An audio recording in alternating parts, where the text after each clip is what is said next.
سڵاتان لێبێ و ئێوارەتان باش بینەرە شیرینەکانم لە بەرنامی ڕۆژینەوە لە کەناڵی ئاسمانی کەرکووکەوە هیوا خوازم تاو باش و دڵباش بن هەمومان لای هەموو ماڕوونە ناتوانین هیوا ئێوە بخوازین کە بە ئاسوودەی سەر بخەینە سەرسەرین چونکە خوشک و براکوردەکانمان لە ڕۆژاوای کوردستان هەتاوەکو ئێستاش لە دۆخێکی ناسەقامگیر و ناخۆشدان و ڕۆژانێکی ناخۆش بەڕێ دەکەن. مای خۆشحاڵیە ئەو کۆمەک و هاوکاریانی کە لەم ماوەی هەفتەیەدا ڕاگەیاندرا لە شاری کەرکووک هاوکاران و تیمەکەی کە هاوکارەکەیان کۆکردەوە ئێستا سەر سنووریان تێپەڕاندەوە خەریکن هاوکارەکان دەگەێنن بە خوشک و براکانمان لە ڕۆژئاوا. هەرچەندە ئەم هەڵوێزگرتنانە ئەم یارمەتی کۆکردنەوەنە بەس نییە بۆ ئێمەی کورد مێژوو شاهیدەکە لە هەموو سەردەمێکدا خوێنمان ڕژێنراوە بە ناوی و بۆنی سێوی پاک و هەوای پاکەوە کیمیاباران کراین سووتێنراین بە ناوی کەمڕەوی و کەمکردنەوەی نەتەوەیەکەوە بە زیندوی زیندە بەچاڵ کراین کەچی ئێمە زۆر سەیرە هەر بڕوامان بە دروشمی برایەتی و پێکەوە ژیان هەیە ئیترە بێت لەم نەوەیەوە لەم جیلەوە لەم سەردەمەوە ئەو باوەڕە هەڵکەنین و باوەڕێکی ئازادانە و بیرازادانە بۆ خۆمان دروستکەین. مامۆستا شێرکۆ بێکەس لە دێرە شعرێکدا دەڵێ هەموو ڕۆژێ گوڵیان دەکوشت خوێن و کەزی هەردیان دەڕشت بەڵام دوجار گوڵ نەفەوتە کەش هەر نەمرد ئەوەی کەمە شا سوڵتان بوو ئەوەی ژیا ئەوەی کەمە کوردستان بوو ئیترە بێت ئەوەی کە زیندوو بێت و بمێنێتەوە و بەردەوام بێت کوردستان بێت لەژێر ناوی ئازادی و نەتەوە بووندا. ئێمە ئەمڕۆ ئەوە دەخەینە ڕۆ لە بەرنامەکانی پێشوودا لە ڕووی ئاینیەوە ئەومان خستە ڕوو کە چەنە ئەرکێکی گرنگە ئەگەر ئاین پاڵنەرە بێ پاڵپشتی و هاوکاری نیشتیمانەکەت بکەی باشە بۆ دۆزی نەتەوەکەی خۆت هەستیتەوە بە ناوی ئەڵڵاهو ئەکبەر و لا ئیلەها ئیللا الله و بە ناوی ئیسلام بوونەوە بە ناوی جیهاد بوونەوە لە هەموو مێژوو سەردەمەکەدا کوردیان لەناو برد. ئایا بەڕاستی ئەمە ئەرکە ئاینەکەی گرتەوە یا خودنا لە پرۆگرامەکانی تردا ئێمە شوێنمان کردەوە و هەروەها ڕوونمانیش کردەوە. بۆ بابەتی ئەمڕۆمان باس لە هەڵوێستەی نووسەران دەکەین ئەو شۆڕشەی کە خامەی نووسەران پێشڕەوی دەکات و دەینووسێتەوە چەندە گرنگە بۆ ئێستا بۆ داهاتوو بۆ مێژوو هاوکات چەنە ڕۆڵی نووسەران و ڕۆشنبیران و ڕووناکبیران لە ڕیزی پێشەوەکانی پرسە نەتەوایەتەکاندا وا دەکات ئەم پرسانە بە جیهان بن ئەم پرسانە بە ڕێکخراوی نەتەوە یەکگرتووەکان بە دەستەی مافی مرۆڤی جیهانی بە نەتەوەکانی تری جیهان بناسێن و وەربگێڕدرێن بۆ چەند زمانێکی تر و هەروها دەنگی ئێمە لە ڕێگەی ئەگەر وتار بێت ئەگەر ڕۆژنامە بێت ئەگەر کتێب بێت ئەگەر نووسینەوەی شعر بێت بگێنن بە هەموو جیهان لای هەموو ماڕوونا بەردەوام نووسەران ڕۆڵی خۆیان بینیەوە جموجۆڵێکی باشیان هەبەوە بە تایبەتی لە شاری کەرکووکدا هەرچەندە دۆخەکان ئالەنگاری تا دەکرێت و زەمینەیەکی وەهایان بۆ نەرخساوە ئێمە لە ڕووی میدیایە بەڕاستی بە پێی پێویست کەم و کوڕیمان هەبووە لایەنە سیاسەکان کەم و کوڕیان هەبووە بەڵام کەچی ئەوان بەردەوامن لە کاری خۆیان و لەسەر خامە و پێنووس و وتاری خۆیاندا بەردەوامن. کۆمەڵە پرسیاری تریش ئەخەینە ڕوو بە خۆشحاڵی ئەوم ئێوارێ مامۆستا دانا عەسکەر وەکو نووسەرێک ئێوارەکەی بۆ تەرخان کردوین و وەڵامی پرسیارە گرنگەکانمانەداتەوە. مامۆستاگیان ئێوارەت باش بەخێر هاتی زۆر سپاس بۆ تۆ زۆر سپاس. مامۆستا لەگەڵم دۆخەی ڕۆژئاوا دۆزی کووردە چۆنن چۆن بەڕێواچن؟ بەڵێ لە ڕاستیە بابەتی ڕۆژئاوا ڕەنگە هەروە کارێکی ئاسان نەبێ ئێمە لە بەرنمەیەکی 35 دقەیە یان نیو ساعەتیە قسەی لەبارەوە بکەین چونکە ئەمە درێژە پێدەری مێژوویەکی زۆر لە مێژینەیە کە دەگەڕێتەوە ڕەنگە دەکرێت بڵێن ئێمە لە 1454 لە سەردەمی شەڕی چاڵدێرانەوە کە یەکەمین پارچەی کوردی لەوێ خرایە سەر وڵاتێکی تر بەڵام بە درێژایی مێژوو ئەوەی کە پر کوردی گەیاندووەتە ئاستێکی بڵین ئاستێکی جیهانی کە بەڵام دوجار ئەو ئاستە جیهانیە نەبووەتە بڵین نەبووەتە ترێندێک کە دنیاوە ڕۆژئاوا قسەی لەبارەوە بکە ئێمە ئەگەر لەسەر پرسی زۆر گرنگتر و کارەساتبارتر قسە بکەین کە ئەوانش نەکراون بە پرسێکی جیهانی مەسەڵەن بۆ نمونە ئێمە ساڵی 1970 کیمیاباران و هەڵەبجە 5000 ئینسانی تیاقڕکرا نەبوو بە پرسێکی جیهانی لەبەرەوەی ڕاستی ئەم قۆناغا قۆناغێکی ترە مەسەرم بۆ نمونە ئێستا ئەگەر قسە لەسەر ڕۆڵی ڕۆشنبیر بکەین ئێمە ناتوانین ئێستا مەسەن بۆ نمونە وەکو شۆرشی خوێندکارانی فەڕەنسا شۆرشی یاخود 68 خوێندکارانی فەڕەنسا بەسەرکردایەتی مارکۆزا ئەو کاتا وەکو ڕۆناکبیرێک وەکو فەیلسوفێک پێشڕەوایەتی خۆپیشاندانەکانی ئەکرد ئەوەی ئێستا دەکرێت میلەت خۆی پێشڕەوی خۆپیشاندانەکانەکە لەبەرەوەی سەردەمی تەکنۆلۆژیا سەردەمی گەشەکردنی تەکنۆلۆژیا سەردەمی جیهانگیری سەردەمێکی ترە بۆیە ئێستا ئەوەی کە لە بری ئەوەی نووسەر یا ڕووناکبیر قسە بکە ئێستا ڕووناکبیر بەشداریەکە وەکو تاچێکی تر بۆیە هەموو کەسێک لە ئێمە ئێستا ڕۆڵی نخبەیەکی هەیە ڕۆڵی ڕۆناکبیرێکی هەیە کە لە خۆپیشاندانەکە بەشداری بکە ئەمە خاڵێکی تر ئەوەی کە ئایا پرسی ئێمە چۆن دەبێت بە پرسێکی جیهانی لە ڕاستی ئەمە ئەگەر سێ قۆناغ وەکو لە ڕووی مێژوویەوە دیاری بکەین سێ قۆناغی هەستیار کە بە جیهانی بوونی ئێمەی بە دنیا ناسان یەکەمیان کۆڕەوە یعنی کۆڕە و بوعدێکی ئینسانی هەبوو لە لای جیهانە مەسەلەن وەکو جۆرێک لە ئەرکێکی ئینسانی تەماشای کوردیانە کرد دوای ئەمە شەڕی کۆبانی هات شەڕی کۆبانیش بوو بە شەڕێک بوو بە وێزگەیکی تری جیهانی بوونی ئینسانی کورد لە ڕووی هێزەوە لە ڕووی تواناوە بەڵام ئەوەی کە بە شێوەیەکی بەرفراوان دۆزی کوردی گەیاندە دۆزێکی جیهانی و لە ڕێی سۆشیال میدیا و لە ڕووی جیهانگیریەوە لە ڕووی ئەولەمەوە کە ئەمڕۆ جیهان بۆتە گوندێکی بچووک ئەیهێنینە ناو ماڵەکانی خۆمانەوە شەڕی ئەشرەفیە و شێخ مەقسوود بوو کە 2000 درێژەی کێشە تاکو ئەمڕۆ یعنی خاڵێکی زۆر گرنگ لە مێژووی توانین بڵین 100 ساڵی کوردیدا تاکو ئێستا کە وەکو ئەوەی ئەمڕۆ کاردانەوەی نەبووە نایەکەی مەزلوم عەبدی بوو ئەو نایە هەر تەنها نایەک نەبوو بۆ ڕەتکردنەوەی هەندێک داخوازی ئەمریکا و وڵاتانی ئیقلیم بەڵکو نایەک بوو بە پشتبەستن بە هێزی ملت ئەو میلەتێک کە لە سەرتاسەری دنیاە بارودۆخەکەی وروژان و لە ڕۆژئاوا لە ئەمریکا لە ئوسترالیا لە شوێنەکانی تر لە ئەوروپا ئەمە جگە لە ناوخۆی کوردستان و لە وڵاتانی تر ئەمانە ینی ئەگەر تۆ ئاوڕێکی مێژووی لێ بدەیتەوە حساباتێکی مێژوویان بکەی بزانی چەند بە قورس وەرگیرا بۆ کورد و چەند لە قازانجی کورد دەکەوێتەوە ڕاستە ئێمە کۆمەڵێک ئەوانەی کە دەسەڵاتی ئەحمەد شەرع پاڵپشتی دەسەڵاتی ئەحمەد شەرع ئەکەن کۆمەڵێک وڵاتانی ئیقلیمی خەلیجی دەوڵەمەندن بەڵام لەگەڵ ئەوەیە دۆزی کورد بوو بە دۆزێکی ئینسانی تۆ لە ناو پێشێکەکەی قسەیەکت کرد لەبارەی پێکەوە ژیان یا ئەوەی کە کورد بە درێژایی مێژوو کاری لەسەر پێکەوە ژیان کردووە بڕات بە هەر ئەو پێکەوە ژیانی ئێمە ئەگەر چی زەرەری لێداوین بەڵام هەر ئەو پێکەوە ژیانی ئێمەیە کە ئێمەی نەکردووە بە خەڵکی دڕندە وەک ئەوەی ئەمڕۆ ئەوەی ئەوان ئێکن بەرامبەر بە خوشکبراکانمان لە ڕۆژئاوا کاتە مامۆستا پێتان وانە ئیتر لەم هەنگاوی کە بەڕێزە باسی کرد ئەبێ ئیتر دروشمەکەمان بگۆڕین نابێ بڵین بیردۆزی گەلان و پێکەوە ژیان و برایەتی هەز ناکەن ئیترەمە بە پێی پێویست بە درێژایی مێژوو زەرەری لە کورداوە نا بە پێچوانەوە بەعکسەوە من ڕەنگە وەکو جەناب بیر نەکەم و ڕەنگە بە شێوەیەکی ترچووکە من بۆیە ئەڵێم ئەوەی کە ئەمڕۆ ڕۆژئاوا هاوسۆزە لەگەڵمان ئەم پێکەوە ژیانەیە کە ئێمە حسابمان بۆ کردووە ئەو ئینسانی بوونەیە ئەو جوانەیە کە لە ناخی تاچی کووردا هەیە ئەمە وای لێمان کردووە کە ئێمە ڕۆژئاواوە بەشێکی زۆری تەنانەت عەرەب بەشێکی زۆری ژنان و پیاوانی عەرەب پشتگیری لە ئێمەکەن ئەگەر ڕۆژانە متابعەی سۆشیال میدیا ئەو پەیجانە بکەن بە دەیان و هەزارن ئەمڕۆ یەکێ لە کارکتەرە زیندووەکانی دنیای کۆمێدیا کچەکەی چارلی چاپلن کە زیە هۆنێتەوە ینی نامەمۆستاکە تێگەم جیهان ئەم پرسی کە زیەکەی زۆر بەربڵاو کردەوە هەتا من بینیم لە سۆشیال میدیا ئەکتەرە ئینگلتەرەکان ئەڵمانیەکان عەرەبەکان ئەو کەسانی کە لە نێو سۆشیال میدیادا بەناوبانگن توانیان پرسی کەزیەکە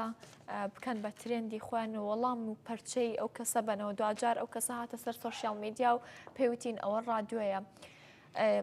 پێک لەو پەڕی دنیاوە دێ بە ئێماڵەیە نەورۆز بۆ ئێوە جەژن نییە کەس بۆی نییە بە ئێمە بڵێ نەورۆز جەژن نییە کەس بۆی نییە کەزی هیچ کچێک بگرێ بە دەستیەوە چونکە لە جارانە کەزی ئەوەنە بە نرخ بووە سوێنیان بە کەزی و بەران خواردۆ بۆ شتێکی زۆر گەورە کاتێ کەزیەکانمان شەڕەفمانە هیچ کەس بۆی نییە کەزیەک گوێچکەیەک بەدەستیەوە بگریا بەڕاستیم نا ئینسانیە هەتاوەکوکەی تێناگەم یعنی ڕێکخراوی گرتوەکان کوا مافی مرۆڤ کوا ئایا دادگای باڵای نێودەوڵەتی کوانێ بۆچی هیچ کەس نایەتە سەر خەت بۆچی لە سێدارەی نادەن و هەر ڕۆژێک لە پێستەکەی بکەنە بۆ ئیتر ببێ بە دەرسێک کەس بۆ دەست بۆ شەڕەفی هیچ کەسێک نەبا ببوورە ئەوەی ئەمڕۆ مای خۆشحاڵیە میلەتەکەمان میلەتێکی وشیارە میلەتێکی زیندووە ئەبێ سوپاسی مامۆسایانی ئاینی بکەین کە ڕۆڵێکی زۆر کاریگەر و زۆر زۆر باشیان هەبوو بە تایبەتی بەشێک لەو هێزە ئیسلامیانەی کە خەڵک سەرنجی ینی ئەتوانم بڵێم دوودڵ بوو لە گوتارەکانیان بەڵام زۆر جوامێرانە پاڵپشتی خوشک و براکانی خۆیان لە ڕۆژئاوا کردووە بەشێکی زۆر لە یعنی ئەتوانین بڵین شەقامی کوردی بە شێوەیەکی گشتی ینی لەسەر ئەرزی واقع ئێمە ئێستا لە 4 پارچین بەڵام لە خەیاڵ و لە ڕۆح و لە سۆشیال میدیا ئێمە کوردستان یەک پارچەیە کوردستان یەک کوردستانە کەس ناتوانێت جایکاتەوە ئەمانە هەمووی کاریگەری ئیجابیان هەیە لە لای دنیای دەرەوە و لای خۆشمان ئەم حاڵەتە نەفسی ئەم حاڵەتە ڕۆحیەی کە مەسەلەن بۆ نمونە لە هەولێر ئەکرێ لە سلێمانی ئەکرێت لە دهۆک ئەکرێت لە کەرکووک ئەمە دووەم جارە خۆپشاندان ئەکرێەوە پاڵپشتی خوشک و براکانمان ئەو هاوکاریانەی لە کەرکووک و لە سلێمانی و لە هەولێر و لە دهۆک و لە شوێنانی تر ڕەنگە لە ئەوروپا بەدەیان و هەزاران تەن خواردن ئەبرێتەوە بە خوشکان و برایانمان ئەمانە کاریگەریەکی زۆر ئیجابی قۆڵی ڕۆحی لە لای فەردی ئینسانە دروستەکە ئەمانەیەوە ئەکەن پاڵپشتیەکانمان زۆر بێ پاڵپشتیەکان یعنی ئەگەر بیرتان بێ لە یەکەم کۆبوونەوەی ئەمریکا و هێزەکانی قەسەد وە لەگەڵ قیادەی سەرکردایەتی کوردی لە هەولێر کرا یەکسەر تۆمبارەک داوای تەسلیم بوونی یان داوای هەڵۆشانەوەی قەسەدی کردبوو بەڵام کاتێک کە مەزلوم عەبدی وەکو جانگاوەرێک وەکو قارەمانێک وەکو سەرکردەیەکی دیاری کورد ڕەتی کردەوە ئەو ڕەتکردنەوەیە ینی ئەو ڕەتکردنەوەی کاریگەریەکی زۆر ئیجابی نەک تەنها لە لای ئێمە لە لای ئەوروپا و لە لای خودی ئەمریکاش هەبوو کە ناچار بوو جارێکی کە تۆمبارەک بێتەوە سەر مێزی دانیشتن لەگەڵ مەزلوم عەبدێ دانیشێتەوە کۆمەڵێک بەخۆیان بچێتەوە کۆمەڵێک ینی بەدایان پەرلەمانتار و سیناتۆری ئەمریکی کاردانەوەی ئیجابیان هەبوو سەبارەت بە دۆزی ئێمەوە کاردانەوەی سلبیان هەبوو بەرامبەر بە تۆمبارەک هەرچەنە تۆمبارەک خودی مەسەلەکە تۆمبارەک نییە بەڵام سیاسەتی ئەمریکایە بەڵام ئیتر سیاسەتی ئەمریکا ئەوهایە چێ هێزی هەبێ پژگیری لەوەکە بەڵام ئەوەی مۆزوعی کورد بۆتە مۆزوعێکی وێڕای ئەوەی مۆزوعێکی ئینسانیە مۆزوعێکی ببوورە مۆزوعێکی ئەخلاقی و مۆزوعێکی ئەتوانین بڵین سیاسیە بۆیە ئێستا سەر لە نوێ گەڕانەوە ئێستا وابزانم ڕاگررتنی شەڕ کە ئەمڕۆ ئێوارە سعات چوارتەوە بوو سەر لە نوێ 15 ڕۆژی کا درایە دەمیەوە یعنی هەندێک بڕیار لەسەر بڕیار دراوە کە گوایە هاوڕێیانمان یا خوشک و براکانمان لە ڕۆژهەڵات خۆیان حکومڕانی ناوچەکانی خۆیان بکەن ئەمانە لە ڕووی معنەوی و کاریگەری ئیجابی زۆر باشیان هەیە و ئیتر هیوادارین بگاتە ئەو ئاستەی ئەو نەیەی ئەو بتوانێت لە بەرژەوەندی میلەتەکەمان نابشتێتەوە ئەمە بەشێکی ئەوەیە بەشێکی تری ئەوەیە کە میلەتەکەمان لە باشوور بە تایبەتی لە باشوور و لە دیاسپۆرا لە ئەوان سارد نەبنەوە لە پشتگیری و لە خۆپیشاندانەکانە ئەمانە بە درێژایی ئەم هودنەیە بەردەوام بن و بەردەوامیەکانیشان من ڕەنگە بە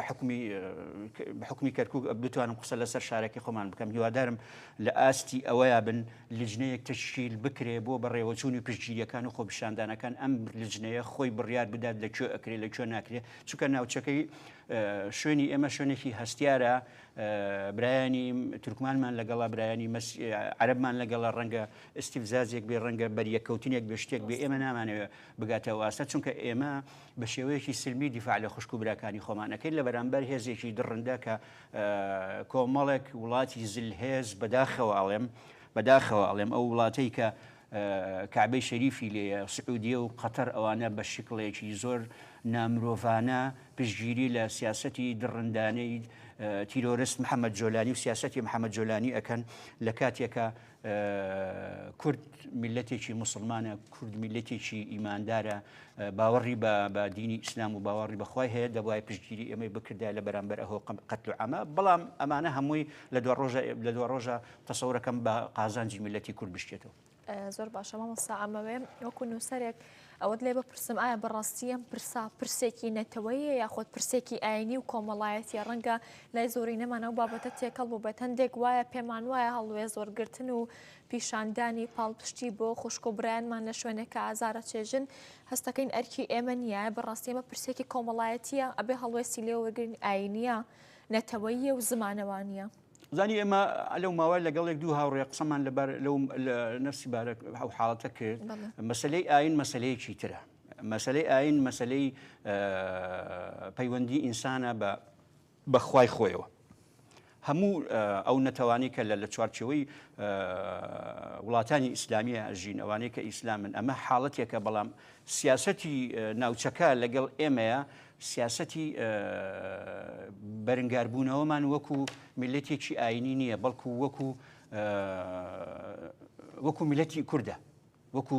ینی شەڕەکەمان شەڕی ئاین نییە، شەڕی کوردە، شەڕی نەتەوەیەکە، شەڕی نەتەوەیەکە کە نایەنەوێت نەتەوەکەی ئێمە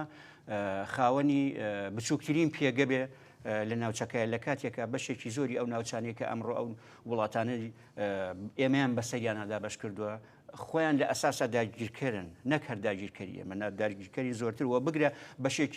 بەشێکیان هەنگاوی دوور و درێژتریان بۆ شوێنی تر ناوە بۆ ئەوەی وڵاتانی ترش بخەنە ژێر ڕچێفی خۆیان وەکەوەی ئێستا لە ئێمەیە. بۆیە شەڕی ئێمە شەڕی زمانە، شەڕی کولتورە. ئێمە تاکو پارێزگاری لە زمانی خۆمان لە کولتوری خۆمان لەو ڕۆحێتە جوانەی کە گزارش لە پێکەوە ژیانەکە هەم ئەتوانین سەرنجی وڵاتانی دنیا بەلای خۆمانە ڕاکێشین، هەم ئەتوانین ڕۆحی خۆمان وەکو ڕۆحێکی زیندوو، وەکو ڕۆحێکی جوان، وەکو ڕۆحێکی مرۆڤ دۆستانە بهێڵینەوە. دەستخۆش. مامۆستا کەواتە هەستە نەتەوایەتیە پڕەکەت بوو وای لێ کردی مامۆستا دانا عەسکەر تۆزێک لەمەوبەر دڵی پڕ بێ؟ ئەکید وەڵا من بۆ حاڵەتانە زۆر خراپ ئەو کاردانەوەی ئەوەندە گەورە بوو بەلاتەوە کە کاردانەوەی ئەزانی چییە؟ مەسەلەی نەتەوەکەمان عیلاقەی بە ڕۆحەوە هەیە، بە خوێنەوە هەیە، بە هەندێک ئێمە ڕقمان لە هیچ میلەتێک نابێتەوە، ڕقمان لە هیچ زمانێکی تر نابێتەوە، بە درێژایی مێژوو ئێمە لەگەڵ تورکمان و لەگەڵ عەرەبا ژیاوین. بە تایبەتی من لە مناڵی لە جگەلەوەی لە حەفتاکانە هاتوین تە ڕەحیمەوە، من مناڵیم لە عەرەفە گەورە بووە لەناو تورکمان و مەسیحی و عەرەبا، یعنی لە ژیان هاوڕێ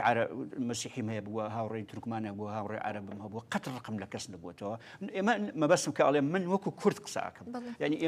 ئێمە ڕۆحێتەکەمان وایە کە ڕقمان لە کەس نەبێتەوە. بۆیە ئەو پێکەوە ژیانە یا ئەو ڕۆحە ئەو بارودۆخە نەتەوەیی کە هەندێک جار ئینسان لا ئیرادی فرمێسک ئەهێنێتە خوارەوە، ئەو خۆشەویستیە، ئەو ڕۆحە قوڵەیە کە ئینسانی کوردی تیاژیەوە و ئینسانی کوردی بەو ئاراستەیە پەروەردەکراوە لە ڕووی ئەخلاقی و لە ڕووی کۆمەڵایەتی و لە ڕووی فەرهەنگیەوە. دەستخۆش. مامۆستاگیان ڕۆڵی نووسەران و ڕۆشن بیران لە پرسە نەتەوایەتیەکاندا چۆن هەڵدەسەنگێنی یاخود چۆن دەیبینی بۆ ڕۆژگاری ئەمڕۆ بە تایبەتی؟ من قەناعەتم وایە من ڕەنگە لە ناو قسەکانیشمە ئاماژەیەکی بچووکم بەوەدا، بەڵام تەسەوڕ ناکەم بە درێژایی مێژوو ئەوە زۆر جار قسەیەکەی ئەڵێ هیچ لە ناو میلەتە هیچ تاکێک نییە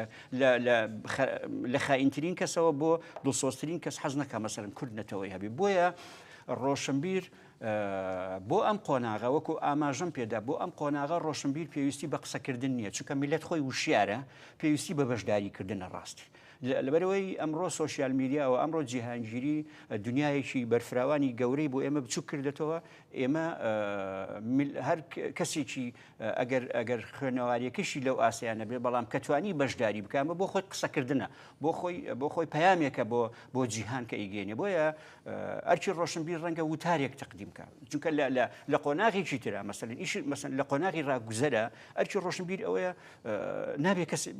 ناتوانێت کەسێکی کۆمەڵایەتی بێ بە حکم ئەوەی بەردەوام خەریکی خوێندنە بەردەوام خەریکی نووسینە ئەوەی کە ئەیگەیەنێ ئەوەی کە نووسەر و ڕووناکبیر ئەکاتە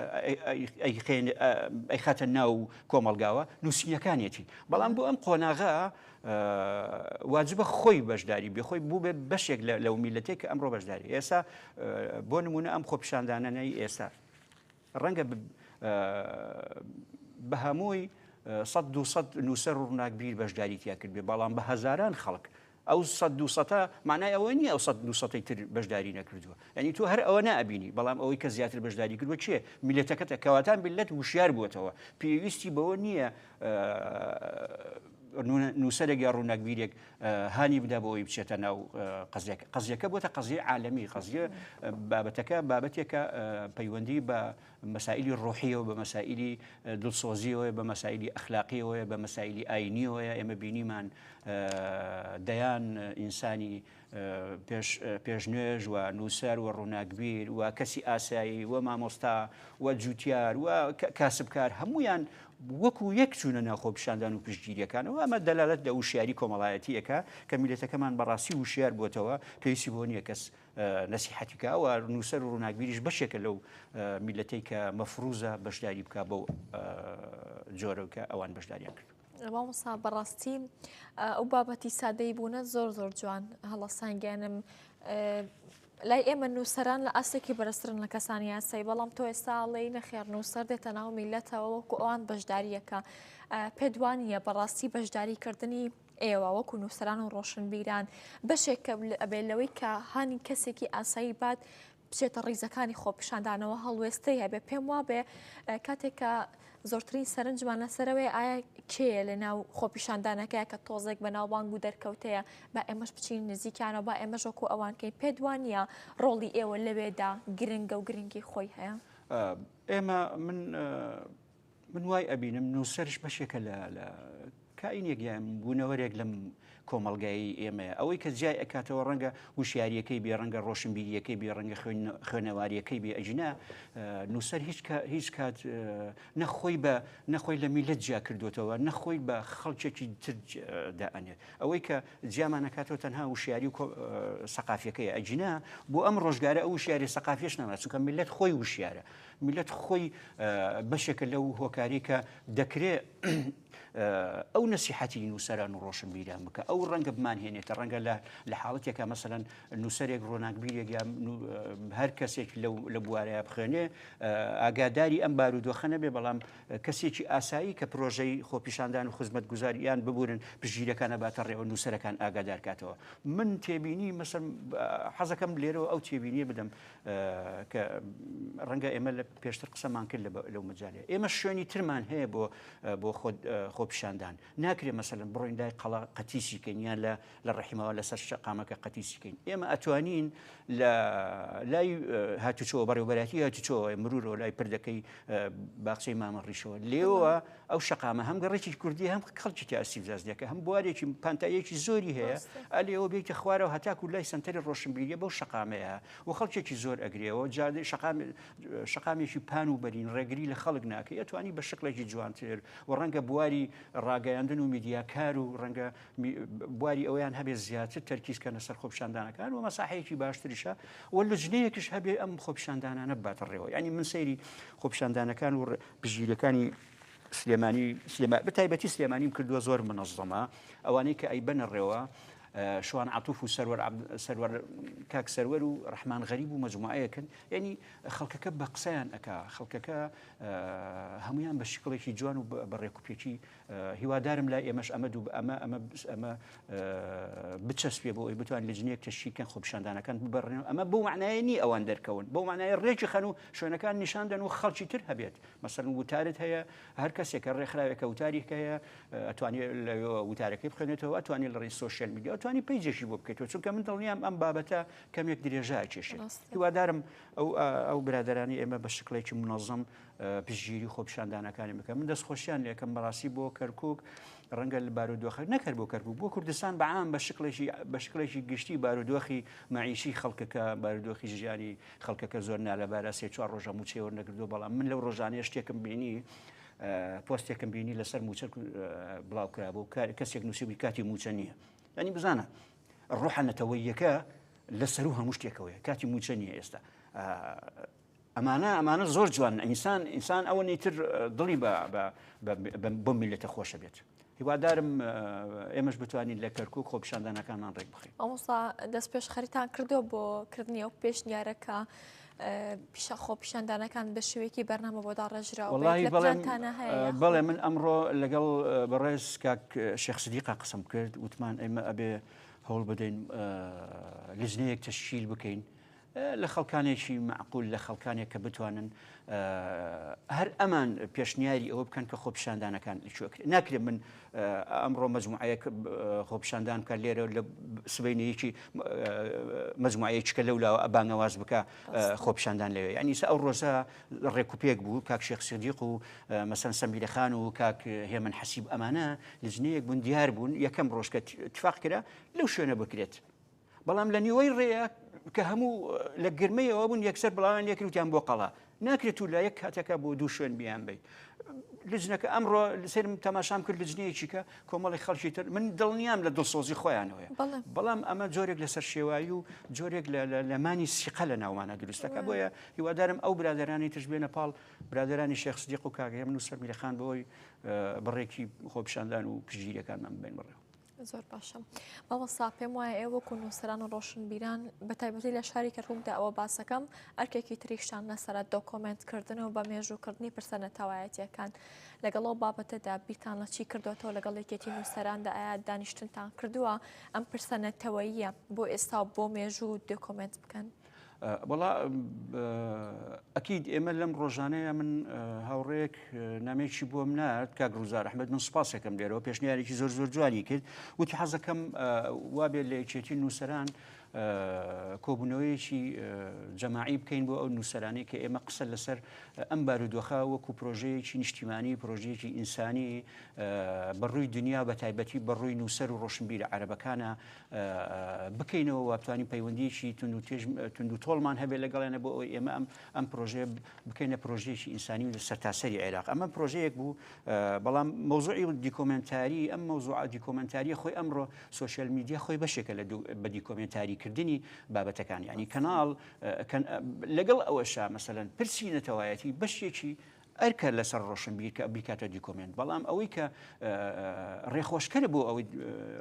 نووسەرانی یا ڕووناکبیران ئەم بابەتە بە دیکۆمنتاری بکەن ڕۆڵی میدیایە ڕۆڵی میدیایە کە ئەوان هاوکاری ئەم پرۆژانە بن بۆ ئەوی بیکەن بە بابەتێکی دیکۆمنتاری من لە دەرەوە هەندێک سەرنجم هەبوو لەسەر مەسائیلی کۆکردنەوەی پارە هاوکاری بۆ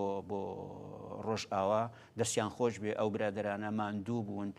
سێ چوار ڕۆژە زۆر ماندوون کۆمەک و هاوکاریەکی باشیان کرد بەڵام ئەوە ئەبوو کەناڵی ئاسمانی کوردی ئەوە تەبەنی ئەوە بکات ئەوە بوو ئەو زۆر گرنگ بوو هەم لە ڕووی شوێنێکی باشت هەیە ئەتوانی هیچ نەبێ ئەو جەمەلۆنەی چاپخانەکە بەکاربیێنی ساحەکەت بەکاربیێنی و هەم بۆ خۆشت بۆ کەناڵی ئاسمانی کەرکووکش ئەبوو بە پرۆژەیەکی زۆر گەورە و بە خزمەتی خەڵکی شاری کەرکووک لێەوە لە ڕێ ئەوە خزمەتی کۆبانی بکرێت یا ببورن ڕۆژ ئاوا بکرێت. ڕاستە مامۆستاوە خەریکە وردەوردەکاتی بەرنامەکەمان تاوا دەبێت دەمەوێت تۆزێک لەسەرەوە بمێنینەوە ئایا بۆ ئێستای گەلی کورد ئەبێ ئێمە یەک خاڵ و یەک سۆنگەم و یەک ڕوانگەمان هەبێت ئەوەش یەکگرتن بێت چی لەسەرم دروشمایە پێ دوایە ئەمە چارەسەری تەواوی دۆزی کورد دەکات بێگومان ئێمە لەوە بووینەوە میلەتی کورد هەمووی ئەم قۆناغی ئێستای ڕۆژئاوا تەواوەتی میلەتی کوردی بەیەکەوە کرێدا ئەوەی ئەمێنێتەوە هێزە سیاسیەکانمانە ئەوەی ئەمێنێتەوە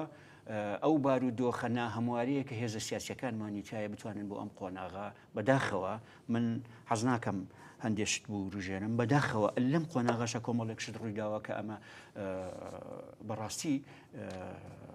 جێی نیگەرانیە بۆ ئێمە لە باشوور ئەمە ناکرا لەم بارودۆخە ئەم شتانە بکرا من حەز ناکەم باسی ئەو بارودۆخە بکەم لەگەڵ ئەوەشە ئێمە هیوامان وایە سیاسیەکان و ئێمە ئەحزابی سیاسی کوردی بتوانن ئەم قۆناغە ئەم هەلومەرجە سیاسیە لەبارەی کە کۆمەڵانی خەڵکی کوردستانی لەسەر تا سەری دنیایەک خستووە ئێوەش بتوانن لە ئاست ئەم یەکگرتن و ئەم پرۆژە گەورەی میلەتەکەمان بن. مامۆستا سەبارەت بەو پرسەی کە بەڕێزێک گەڵاڵت کرد و وتت پێمان خۆش بوو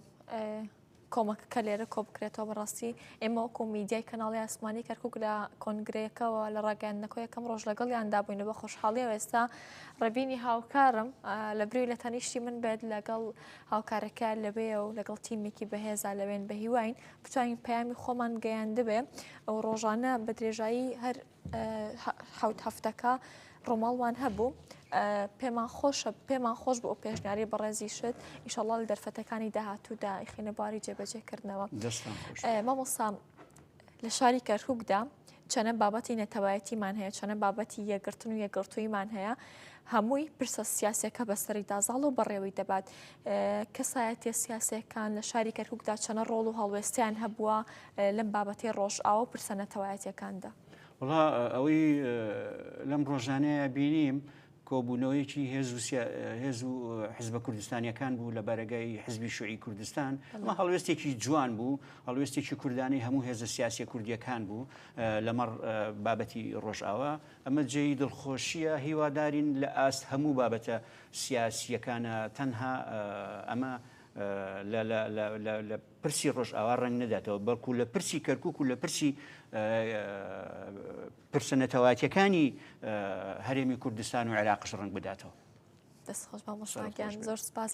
ئەگەر کۆتا پەیامی بەڕێستان وەرگرم چییە بێت مامۆستا؟ وەڵاهی من هەر ئەوە ناتوانم لێرەوە بڵێم من بەڕاستی ئێمە ئەبێ هەمووان سوپاسی میلەتەکەمان بکەین سوپاسی دڵسۆزی و خەمخۆری ئەو میلەتە بکەین لە خۆپیشاندان لە پشتگیری لە سۆسیال میدیا ئەوەی لەم چەند ڕۆژەیە کراوە بەڕاستی جێی شانازیە بۆ میلەتەکەمان سەرکەوتن بە هەموو چینی توێژەکانەوە. مامۆستا با پرسیارێکیش سەبارەت بە خودی خۆمان بکەین ئێمە جەماعەتی ئەم جیلین پێ دوایە ئەم جیلە نابنە جێگەی ناومێدی بۆ ئێوە ئێمە جیلێکین کە نەتەوە پەرست و کورد پەرستین نا بەعکسەوە من ئەوەی ڕەنگە من تێبینیم پێش ئەم ئەحداسانە هەندێک تێبینیم هەبوو بێ لەسەر جیلی ئێستا بەوەی کە جیلێکن هەندێک مەسائیلی سۆزداری مەسائیلی عاتفی مەسائیلی کۆمەڵایەتیان لەلا کاڵ بۆتەوە ڕەنگە ئەمە پەیوەندی بەکرانەوەی دنیا بەڕووی ئێمەیە ئەو پەیوەندی بە بواری تەکنەلۆژیایە بەشێکی پەیوەندی بەو ناومێدەیە کە نەکشانی ئێوە بە کوشانی ئێمەشی گردبوو کە هێزە سیاسیەکانی کوردستان بە تایبەتی لە باشووری کوردستان بەم شکلەوە نەک باشووری کوردستان بگرە لە ڕۆژهەڵاتیش بگرە لە ڕۆژئاواش ئەم بارودۆخە هەبوو ئەمانە بەعکسەوە لەم هەلومەرجە سیاسیە نالەباری کە هەمومانی کۆکردەوە ئەم جیلەی ئێوە لە کەوتە پێش جیلەکانی ئێمە لە دڵسۆزی و ئەتوانم بڵێم لە خەمخۆریان لەسەر مەسەلەی پرسیینەتەوەیەتی جیلی ئایپات یان جیلی تەکنەلۆجیا زۆر دڵسۆزتر بوون لەو جیلەی ئێمە ڕەنگە بەشێکی بگەڕێتەوە بۆ ئەوەی بەشێک لە نەوەکانی ئێمە تااقەتی ئەوان نەبێ وەکو ئەوان چالاک بن خاڵی سەرێکی جیلی سەرکەوتنی جیلەوە زمانزانیە زمان ڕۆڵی کاریگەری هەیە ئێستا من زۆر جار خەڵک ئەڵێ پێویستە ئێمە ببوورە پێویستە ئێمە کەناڵی عەرەبیمان هەبێ بۆی پەیامەکەمان بگەینین بە وڵاتانی عەرەبی وڵاتانی دنیا من ئەڵێم پێچەوانەوە ئێمە پێویستمان بۆیە بە زمانەکەی خۆمان باز شەرم لە زمانەکەی خۆمان نەکەین با زمانەکەی خۆمان بە هیچ بە بچووک نەزانین پێویستە بە زمانەکەی خۆمان پەیامەکەمان بگەینن بە ئەوان پێویستە چۆن لە ئێمەتی ئەگەن با تێ بگەن ڕاستە دەکەڵەتم زۆر سپاس مامۆستا پاڵ پشتێکی زۆر باش بوو خۆش بێ دەستی ئەوەش خۆش بێ من بەڕاستی زۆر دڵخۆشم بە نەوەی ئەم سەردەما کە نەوەیەکی زۆر چالاک و نەوەیەکی زۆر دڵسۆزن زۆر سپاس بۆ ئێوە مامۆستاگیان سپاس بۆ مامۆستا دانا عەسکەر کە ئەمێوارەیەوە کۆنووسەر لەگەڵماندا بوو بە خۆشحاڵیەوە کۆمەڵە گفتوگۆ و هەروەها کۆمەڵێ پرسی باشمان تاوتۆ کرد سپاس بۆ هەموو کەسانی کە لە شوێنی خۆیانەوە لە ژێر هەستکردن با بەرپرسیارەتیانەوە سەبارەت بە پرسە نەتەوایەتی کوردانەکە هەڵوێستیان دەبێت و هەڵدەسن کارێک وتارێک خۆپیشاندانێک ئەنجام دەدەن هەر بەرز و سەربەرز بێت کورد دوجار لە کۆتاییدا هیوا خوازم هەموو لە یەک ساغ و سەلامەت بن باکوور باشوور ڕۆژهەڵات ڕۆژئاوا ڕۆژێک بێت بە ئاسوودەی سەر بخەینە سەرسەرین و بڵین ئۆخەی ئێمەش بووین بە میلەتێک کە ناومان لێنرا هەتا ئێوارەیەکی تر هەتا دیدارێکی تر من بە ئەگەمەوە خزمەتتان لەژێر تەوەر و ناونیشانێکی تردا خواتان لەگەڵ